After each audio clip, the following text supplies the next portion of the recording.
कैसे हैं आप सब लोग? मुझे भी देखिए आप सब लोग बहुत बढ़िया होंगे और आप लोगों की पढ़ाई लिखाई बड़े मस्त तरीके से चल रही होगी। तो स्टूडेंट्स, आज के स्टूडियो लेक्चर में हम लोग डिस्कस करेंगे converse of PPT. Converse of PPT मतलब क्या स्टेटमेंट होता है इसका और इसको प्रूव कैसे करते हैं, बड़ी आसानी से सीखने जा रहे हैं इस वीडियो लेक्चर में। सबसे पहले बात कर लेते हैं स्टेटमेंट मतलब कन्वर्स ऑफ पीपीटी कहती क्या है।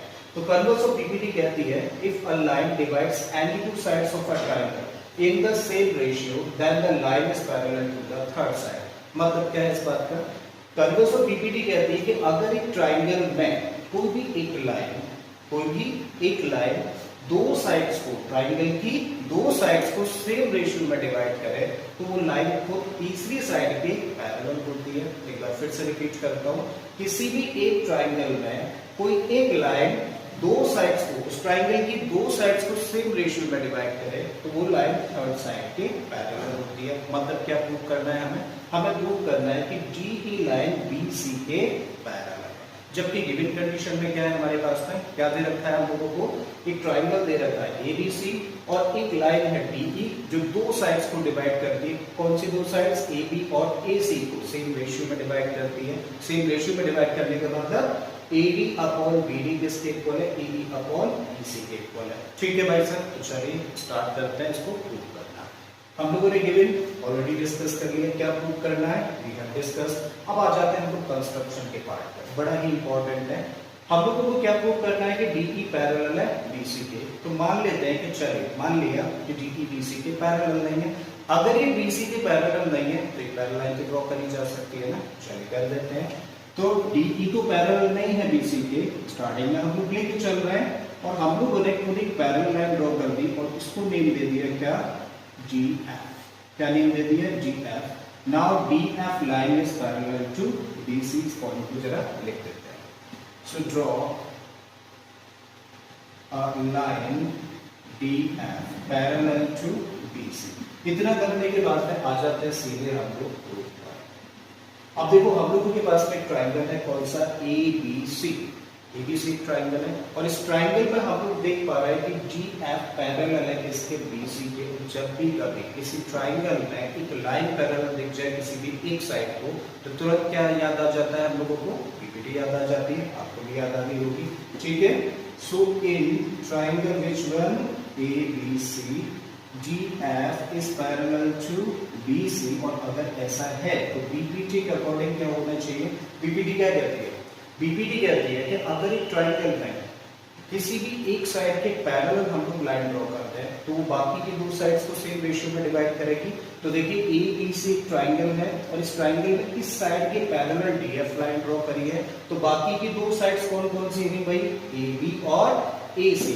तो इन दो साइड्स को DF लाइन सेम रेशियो में डिवाइड करेगी। मतलब AB अपॉन BD किसके इक्वल होना चाहिए? AF अपॉन FC के इक्वल होना चाहिए। पीपीटी के अकॉर्डिंग लिख देते हैं इस बात को।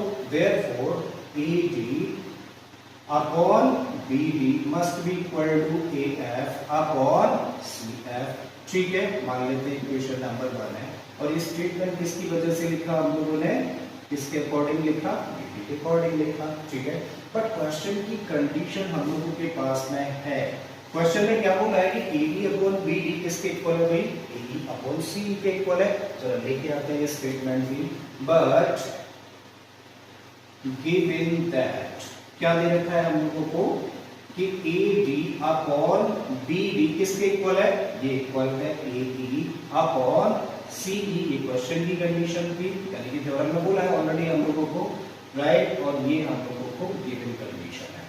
अब जरा हम लोग देखें तो इस तरीके से हमारे पास में दो इक्वेशंस तैयार हैं अभी और इन दोनों इक्वेशंस को जब गौर से देखने का काम करें तो हम लोग देख पा रहे हैं कि इन दोनों इक्वेशंस की जो लेफ्ट हैंड साइड्स हैं वो सेम है और अगर कभी भी दो इक्वेशंस की एक साइड सेम हो तो दूसरी साइड्स भी कैसी होंगी? सेम ही होंगी, यानी कि इक्वल होंगी। मतलब इक्वेशन नंबर 1 और इक्वेशन नंबर 2 के बेसिस पर बोला जा सकता है कि this part is equal to this part. ठीक है, देखते हैं इस बात को। So by equation number 1 and 2 एक नया स्टेटमेंट तैयार होता है क्या? कि AF अपॉन CF किसके इक्वल है बेटा? ये इक्वल है AE अपॉन CE के। ठीक है, तो एक नया स्टेटमेंट आप लोगों ने यहाँ पर तैयार किया। अब हम लोग क्या करेंगे? देखिए ये दोनों वैल्यूज कैसी है, इक्वल है। अगर ये दोनों वैल्यूज इक्वल हैं तो अगर हम लोग सेम अमाउंट यानी कि इक्वल अमाउंट यानी कि इक्वल क्वांटिटी या इक्वल नंबर दोनों साइड्स में प्लस करें तो इक्वलिटी का कोई फर्क पड़ेगा नहीं ना।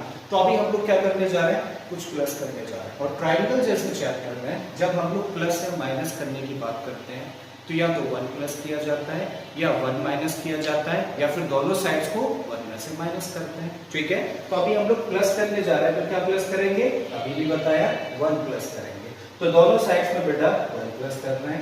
जब इस साइड में 1 प्लस करेंगे तो इसको लिख सकते हैं 1 प्लस EF अपॉन CF हुआ। ठीक है, लेफ्ट हैंड साइड में 1 प्लस किया, अब 1 ही करिए राइट हैंड साइड में प्लस। तो जब यहाँ पे 1 प्लस करेंगे तो इसको लिखोगे AE अपॉन CE, तो 1 लिख दिया, सो AE अपॉन CE। अब देखो करो इसको सिंप्लीफाई लेफ्ट हैंड साइड को, तो CF का मल्टीप्लाई करना पड़ेगा 1 में, करिए भाई सब कितना हुआ CF प्लस का साइन लगा दीजिए, फिर AF है और अपॉन में क्या आएगा CF। यही तरीका होता है एक नंबर ऑफ फ्रैक्शन को सॉल्व करने का। ठीक है, यहाँ भी एक नंबर है और एक फ्रैक्शन है, तो डिनोमिनेटर का मल्टीप्लाई करिए, यानी कि CE का 1 में मल्टीप्लाई किया तो क्या होगा CE प्लस का साइन लगाओ, और यहाँ न्यूमरेटर क्या है AE एज इट इज रखिए और डिनोमिनेटर क्या होगा CE। आई थिंक यहाँ तक चीजें समझ आती हैं।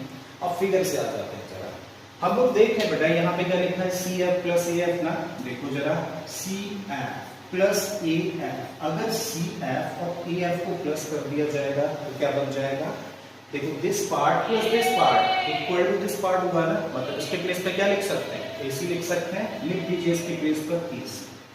अपॉन में क्या है CF है एंड दिस इक्वल टू, फिर से यहाँ पर आइए CE प्लस AE, तो देखो CE ये वाला पार्ट है और AE ये वाला पार्ट है, so this part plus this part, जब इन दोनों पार्ट्स को प्लस करेंगे तो क्या बनेगा, फिर से AC बन जाएगा, रख दीजिए इसकी प्लेस पर भी AC। ठीक है, और अपॉन में क्या है CE, करेक्ट है भाई, यहाँ तक समझ आ गया आप लोगों को। अब हम लोग देख रहे हैं AC यहाँ भी है AC यहाँ भी है। ठीक, या तो डायरेक्टली कैंसिल आउट कर दीजिए, नहीं तो बोलिए कि दोनों साइड्स को किससे डिवाइड कर रहे हैं, AC से डिवाइड कर रहे हैं, तो AC से AC कैंसिल हो जाएगा। ठीक है, तो चलिए दोनों साइड्स में जब सेम नंबर्स होते हैं तो कैंसिल आउट हो जाते हैं, मतलब अब हम लोगों के पास में क्या बचता है, हम लोगों के पास में बचता है 1 upon CF equal to 1 upon CE, just cross multiply कर दीजिए, तो क्या स्टेटमेंट तैयार होता है कि CF इक्वल टू CE, तो CF किसके इक्वल है, CE के इक्वल है। अब फिगर पे फिर से आ जाते हैं, हम लोग क्या कहने की कोशिश कर रहे हैं कि CF और CE मतलब this line segment and this line segment, दोनों ही लाइन सेगमेंट्स कैसे हैं, इक्वल है। देखिए एक ही लाइन पर हैं दोनों पॉइंट्स, कौन कौन से E और F, और C के एक ही साइड में हैं, दोबारा से समझिए, एक ही लाइन के ऊपर है पॉइंट्स F और E और C के एक ही साइड में हैं, और बोला जाता है कि दोनों ही लाइन सेगमेंट्स इक्वल हैं। ये तो तभी पॉसिबल है ना जब पॉइंट F और E दोनों एक ही जगह पे हों, मतलब एक दूसरे को कोइंसाइड करें, बात समझ आती है। तो हम लोग लिख सकते हैं कि ये सिचुएशन तभी पॉसिबल है जब point F coincide with E या point E coincide with F, बात समझ आती है। स्टेटमेंट दे देते हैं, बट दिस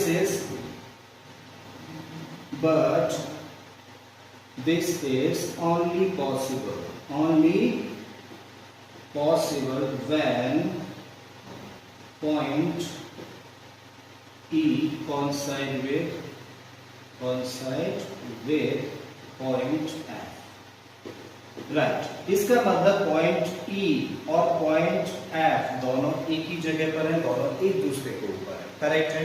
और जब ये दोनों एक दूसरे के ऊपर हैं तो बेटा लाइन सेगमेंट DE और DF भी एक दूसरे के ऊपर ही होंगे ना, बात समझ आती है। फिर से एक स्टेटमेंट दे देते हैं, दिस इंप्लाइज, क्या इंप्लाई करता है कि DF कोइंसाइड विद DE या फिर DE कोइंसाइड विद DF। ठीक है, सो DE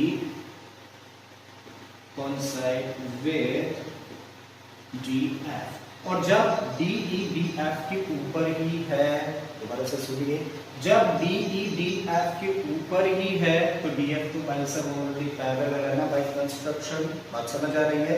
इसका मतलब DE भी क्या हो गया, पैरेलल हो गया, क्योंकि इस लाइन के पैरेलल DF है और DF के ऊपर ही DE है, मतलब दोनों लाइंस पैरेलल होंगी। यही तो प्रूव करना था हम लोगों को। ठीक है, सो दिस इंप्लाइज व्हाट, क्या इम्प्लाई करता है कि D is parallel to B C, और यही भाई सर हम लोगों को प्रूव करना था। आई थिंक आप लोगों को थ्योरम और इसका प्रूफ बड़े अच्छे से समझ आया होगा। अगर ऐसा है तो प्लीज वीडियो को लाइक कर दें, चैनल को सब्सक्राइब कर लें, और अगर हो सके तो इस वीडियो को अपने दोस्तों के साथ शेयर भी कर दें। मैं फिर से आता हूँ एक नए क्वेश्चन, एक नए कॉन्सेप्ट के साथ में। Till then keep learning and thank you for watching this.